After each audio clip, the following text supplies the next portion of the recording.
মুহূর্তের সবচাইতে বড় খবর দিচ্ছে সিএনএন। আমেরিকার এই বিখ্যাত সংবাদ সংস্থা তারা গতকাল রাত ভারতীয় সময় 24শে এপ্রিল রাতের বেলা সিএনএন সংবাদ সংস্থা জানিয়েছে আমেরিকা অবিলম্বেই ইরানের হরমুজ প্রণালীতে আক্রমণ করতে চলেছে আইআরজিসি কে ধূলিসাৎ করে দেওয়ার জন্য। সারা পৃথিবীব্যাপী মানুষের যে আশঙ্কা ছিল সেই আশঙ্কাকেই সত্য করতে যাচ্ছে আমেরিকা যুক্তরাষ্ট্র। অবিলম্বে আমেরিকা এবং ইসরায়েল মিলিতভাবে আবারও ইরানকে আক্রমণ করতে চলেছে, আর তার পূর্ণ ব্যবস্থাপনা সম্পূর্ণ করে ফেলেছে ইতিমধ্যেই আমেরিকা যুক্তরাষ্ট্র। এই খবর ফাঁস করেছে আমেরিকার সিএনএন গত রাতে, অর্থাৎ 24শে এপ্রিল। আমেরিকার এই সিএনএন সংবাদ সংস্থা বিস্তারিত রিপোর্ট প্রকাশ করে জানিয়েছে যে ইসরায়েল এবং আমেরিকা মিলিতভাবে যুদ্ধবিরতির পর থেকেই ইরানকে সম্পূর্ণরূপে পরাস্ত করবার জন্য একটা নির্দিষ্ট রূপরেখা তৈরি করেছে এবং সেই রূপরেখা অনুযায়ী ইসরায়েলে এবং ভারত মহাসাগর জুড়ে ব্যাপক সামরিক প্রস্তুতি ইতিমধ্যেই সম্পন্ন করেছে আমেরিকা যুক্তরাষ্ট্র। আর তার মাঝে ইরানের সঙ্গে কয়েক প্রস্থ আলোচনা করার চেষ্টা করা হয়েছে, যাতে করে সারা পৃথিবীর সামনে এটা প্রমাণ করা যায় যে আমেরিকা ইরানের সঙ্গে একটি শান্তিপূর্ণ আলোচনার মধ্য দিয়ে সমস্যার সমাধান করতে চেয়েছিল। কিন্তু ইরান এই আলোচনা পর্বে অসহযোগিতা করার জন্যই আমেরিকা বাধ্য হয়েছে ইরানকে আক্রমণ করতে।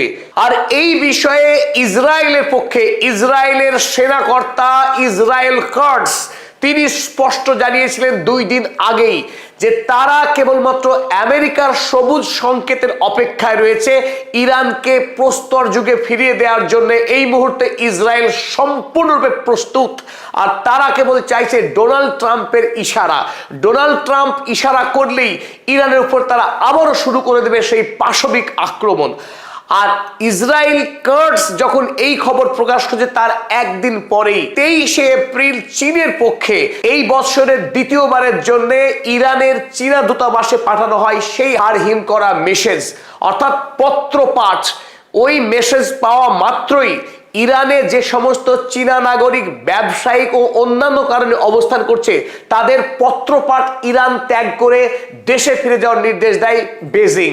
আর এই মেসেজকে সর্বাধিক গুরুত্ব দিচ্ছে পৃথিবী, কারণ 27শে ফেব্রুয়ারি আমেরিকা এবং ইসরায়েল 28শে ফেব্রুয়ারি যখন আক্রমণ করে ইরানের সর্বোচ্চ ধর্মীয় নেতা আয়াতুল্লাহ আলী খামেনেইকে খুন করেছিলেন, তার আগের দিন অর্থাৎ 27শে এপ্রিল চীনের কাছে খবর ছিল যে আমেরিকা এবং ইসরায়েল তারা হামলা করতে পারে ইরানের উপরে।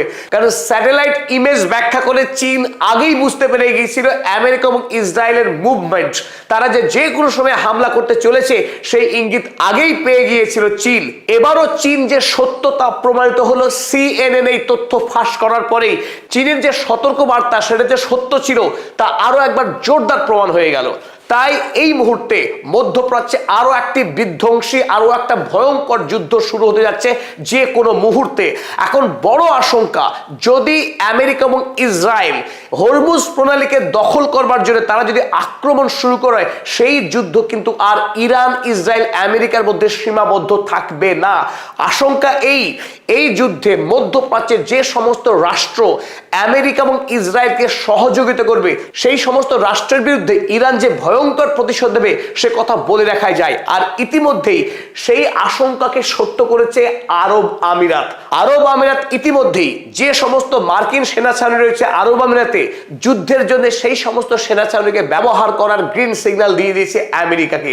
তাই যদি আমেরিকা এবং ইসরায়েল মিলিতভাবে ইরানের উপরে কোনো হামলা চালায়, মুহূর্তের মধ্যেই ইরান বাহরাইন এবং আরব আমিরাতের দুবাই এবং আবুধাবি শহরের উপরে বিস্ফোরণ করে জাহান্নাম বানিয়ে দিতে দেরি করবে না। তবে এই ক্ষেত্রে যেটা সবচাইতে বড় আশঙ্কা, আমেরিকা যুক্তরাষ্ট্র এবং ইসরায়েল দ্বিতীয়বারের মতো ইরানের প্রথম সারির নেতাদেরকে খুন করার টার্গেট করেছে।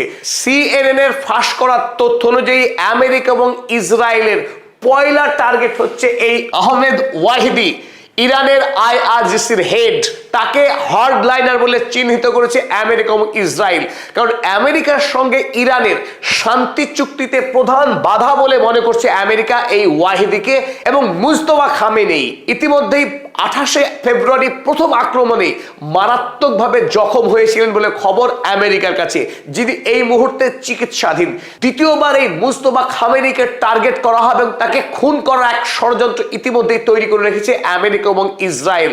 অর্থাৎ ইরানের প্রথম সারির নেতা, সামরিক অসামরিক সমস্ত নেতাকেই খুন করবার একটা গভীর ষড়যন্ত্র করেছে আমেরিকা এবং ইসরায়েল মিলিতভাবে বিগত কয়েকদিন ধরে। তাই এই যুদ্ধ শুরু হলে ইরানে ব্যাপক ক্ষয়ক্ষতি করার একটা পূর্ণ ব্লুপ্রিন্ট তৈরি করে বসে আছে আমেরিকা যুক্তরাষ্ট্র, এবং সেই প্রেক্ষিতে ইতিমধ্যেই আমেরিকা এবং ইসরায়েল কি ব্যাপক পরিমাণ সামরিক প্রস্তুতি ইতিমধ্যেই সম্পন্ন করেছে তার একটা বিস্তারিত সংবাদ ইতিমধ্যে পৌঁছেছে আমাদের হাতে। ইরান